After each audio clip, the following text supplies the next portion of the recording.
ప్రేక్షకులందరికీ నమస్కారం. ఐ డ్రీమ్కి స్వాగతం. నేను మీ హోస్ట్ అపర్ణ. ఈరోజు మనతో పాటు మనీ కోచ్ ఆచార్య అనంతకృష్ణ స్వామి గారు ఉన్నారు. మరి ధనవంతులుగా మార్చే విధానంలో ఈరోజు ధనం గురించి, సంపద గురించి మనకేం తెలియచేయబోతున్నారో అడిగి తెలుసుకుందాం. నమస్కారం గురువుగారు. నమస్కారం సార్. ముందుగా మీరు పెట్టే క్లాసెస్ ఎప్పుడెప్పుడు జరగబోతున్నాయి? ప్రతి నెల మా అందరి కోసం క్లాసెస్ పెడుతూ ఉంటారు కదండి, ఒకసారి ఆ విషయాలు తెలియచేస్తారా? ఇప్పుడు మనకి 2023 4వ తారీఖు జూను కర్నూలులో ఉంటుందమ్మా. అలాగే 11 జూను రాజమండ్రిలో ఉంటుంది, 25 జూన్ విజయవాడలో ఉంటుందమ్మా. అలాగే 2వ తారీఖు జూలై మనకి హైదరాబాద్లో ఉంటుంది. అలాగే 16 జూలై తిరుపతిలో ఉంటుంది, 23 జూలై వైజాగ్లో ఉంటుంది. అందరూ చాలామంది చాలా రోజుల నుంచి అడుగుతున్నారు మనకి స్పెషల్ క్లాస్ ఎప్పుడని. కొద్దిగా చాలా లాంగ్ టైం తీసుకోవాల్సి వచ్చింది. ఆగస్టు 6 తారీఖు మనకి స్పెషల్ క్లాస్ ఉంటుంది. స్పెషల్ క్లాసు మళ్ళీ ఎలా ఉంటుందని అనుమానాలు లేకుండా చిన్న క్లారిటీ ఇస్తాను. ఇప్పటివరకు మన రెగ్యులర్ క్లాసు ఎంతమంది అయితే అటెండ్ చేశారో, ఈ స్పెషల్ క్లాస్ దానికి కంప్లీట్గా డిఫరెంట్గా ఉంటుంది. ఈ సబ్జెక్టు దాంట్లో ఉండదు. ఒకటి ఫస్ట్ పాయింట్.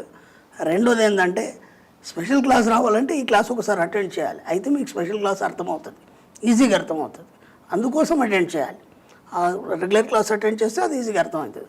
ముందు ఈ క్లాస్ అటెండ్ చేసే ప్రయత్నం చేయండి. మనకి ఇంకా 2 months టైం ఉంది కాబట్టి. ఓకేమ్మా. అలాగే మనకు 13 ఆగస్టు బెంగళూరులో ఉంటుంది.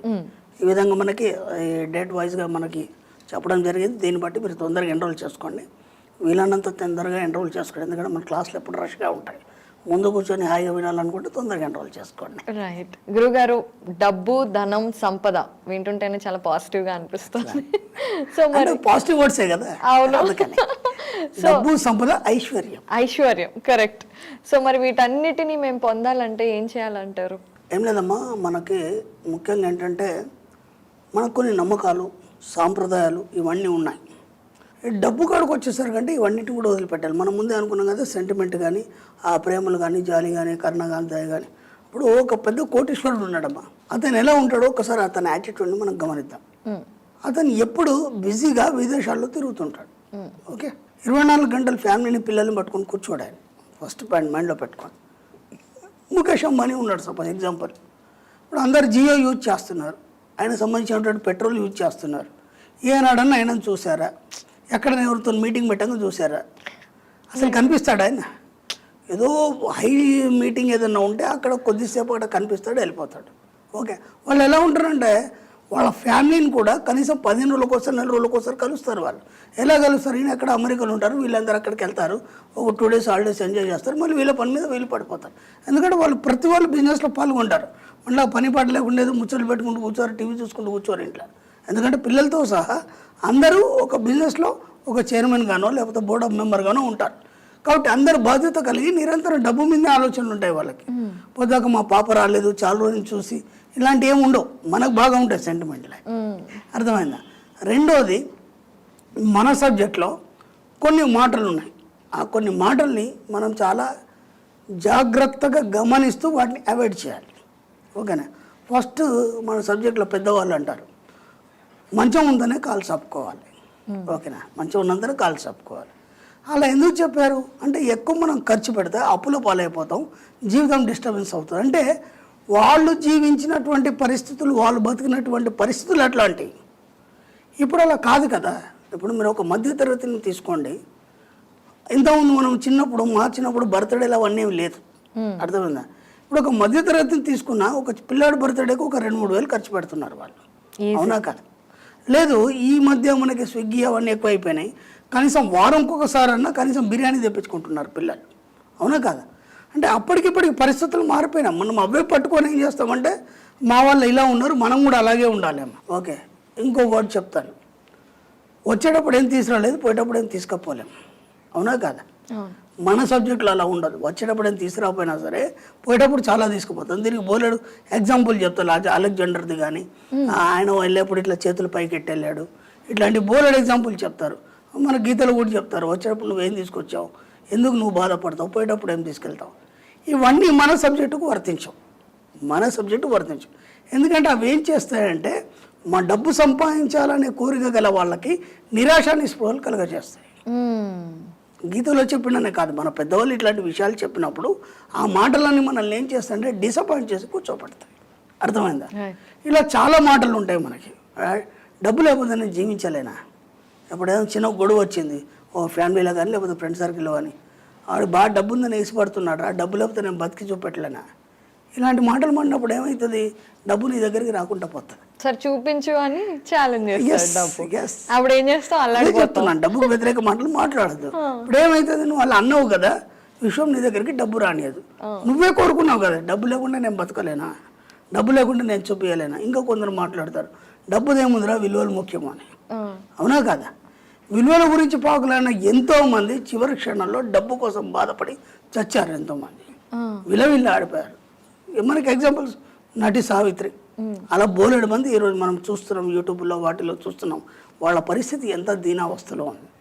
వాళ్ళు అప్పుడు ఒకప్పుడు స్టార్స్ కాదా? కాకపోతే ఎక్కువ దాన ధర్మాలు చేయడం, అంటే డబ్బు వాల్యూ అని తెలియకపోవడం, లేదా డబ్బును ప్రేమించకపోవడం, ఇవన్నీ ఈ పాత మంటల్ని పట్టుకొని వాటిని నమ్మడం, ఉన్నదంతా పోగొట్టుకోవడం జరిగింది. అర్థమైందా? కాబట్టి ఎవరైనా సరే ఇట్లాంటి మాటలకు దూరం ఉంటాం. ఈ మాటల్ని మాట్లాడకుండా, వాటిని పట్టుకొని వేలాడకుండా, ఎంత వీలైతే అంత ఆధునీకరణమైన ఆలోచనలు కలిగి ఈరోజు సమాజం ఎంత ముందుకు పోతుంది, మనం ఎన్ని రెట్లు సంపాదించాలి. ఇప్పుడు 30,000 సంపాదిస్తే సరిపోదమ్మా. భార్యాభర్త ఉన్నారు కొత్త కప్పులు, వాళ్ళకు 30-40 కంటే శాలరీ ఉండదు, అది సరిపోదు ఈ సిటీలో.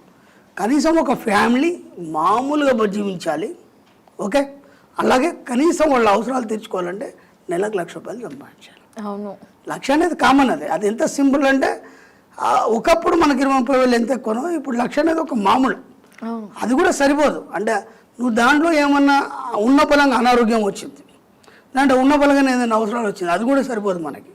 కాకపోతే కనీస అవసరాలు తీస్తూ మనం ఇంకా వేరే ఆలోచన లేకుండా జీవించాలన్నప్పుడు ఒక మామూలు వ్యక్తి మామూలు కుటుంబం బతకడానికి, జీవించడానికి, మన సబ్జెక్ట్లో జీవించడం అంటారు. బతుకంటే ఉన్న బతికేమో అందరిలాగా మనం ఉన్నామంటే దాన్ని బతుకంటారు.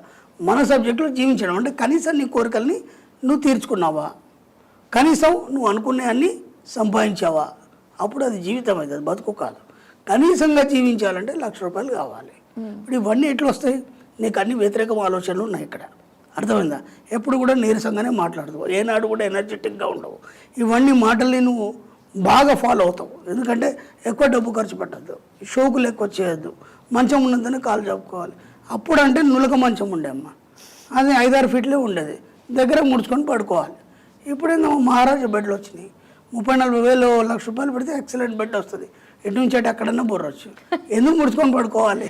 అవును. అంటే ఆ లగ్జరీస్కి నువ్వు అలవాటు కావాలి. నీ ఆలోచన విధానం అనేది మార్చుకుంటూ నీ ఆలోచన విధానాన్ని బ్రాడ్ చేసినప్పుడే దానికి తగ్గట్టు డబ్బు, సంపద, ఐశ్వర్యం వస్తుంది. ఆ మాటలన్నీ పాత మాటలు మర్చిపోండి. పెద్దవాళ్ళు చెప్పిన ఏవైతున్నాయో అవన్నింటిని మర్చిపోండి. అవన్నీ పచ్చి అబద్ధాలు. ఎందుకు అబద్ధాలు అంటే అవి ఎలా అబద్ధాలు అనేది నేను తర్వాత క్లాస్లో చెప్పడం జరుగుతుంది. అంటే మీరు ఇప్పటిదాకా ఏదైతే నమ్మారో, ఏదైతే చూసారో, ఇదంతా మీరు కాన్షియస్ మైండ్ ద్వారా చూస్తున్నారు కాబట్టి ఇది నిజమని మీకు అనిపిస్తుంది. ఇప్పుడు ఎప్పుడైతే మనం అంతర్లీనంగా అంతర్నేత్రంతో మనం చూస్తామో, సబ్కాన్షియస్ మైండ్తో చూస్తామో, అప్పుడు ఇదంతా అబద్ధం అని తేలుతుంది. కాబట్టి మీరు నమ్మేది, మీరు చూసేదంతా అబద్ధం. స్వచ్ఛమైన నిజమేంది, ఆ స్వచ్ఛత ఎలా ఉంటుంది అనేది మనకు క్లాస్లో చెప్పడం జరుగుతుంది. తప్పకుండా మీరు వీడియో మొదట్లోనే మీరు డేట్స్ కూడా చెప్పారు, క్లాసెస్కి అటెండ్ అవ్వే డేట్స్ కూడా. తప్పకుండా ఎవరైతే ధనవంతులు అవ్వాలి అనుకుంటున్నారో ఖచ్చితంగా క్లాస్ని అటెండ్ అవ్వండి. అండ్ నిజంగానే మీరు చెప్పినవి చాలా లాజికల్గా ఒకసారి ఆలోచిస్తే కూడా నిజమే ట్రెండ్ మారింది, మన ఆలోచన విధానం కూడా మారాలి. అప్పటిలా లేరు, ఇప్పుడు అప్పటిలా ఎవరు లేరు, బాగా ఖర్చు పెడుతున్నారు. ముఖ్యంగా ఈ 3-4 సంవత్సరాల నుంచి మన వీడియోలు చూసైతే బాగా ఖర్చు పెడుతున్నారు, అందరూ సంపాదిస్తున్నారు, అందరూ హ్యాపీగా ఉన్నారు. అలాగే అందరూ ఇంకా ధనవంతులు అవ్వాలి, ఐశ్వర్యవంతులు అవ్వాలని కోరుకుంటూ ఇంత మంచి ఇన్ఫర్మేషన్ ఇచ్చారు. ధన్యవాదాలు గురువు గారు. థ్యాంక్ యూ మా.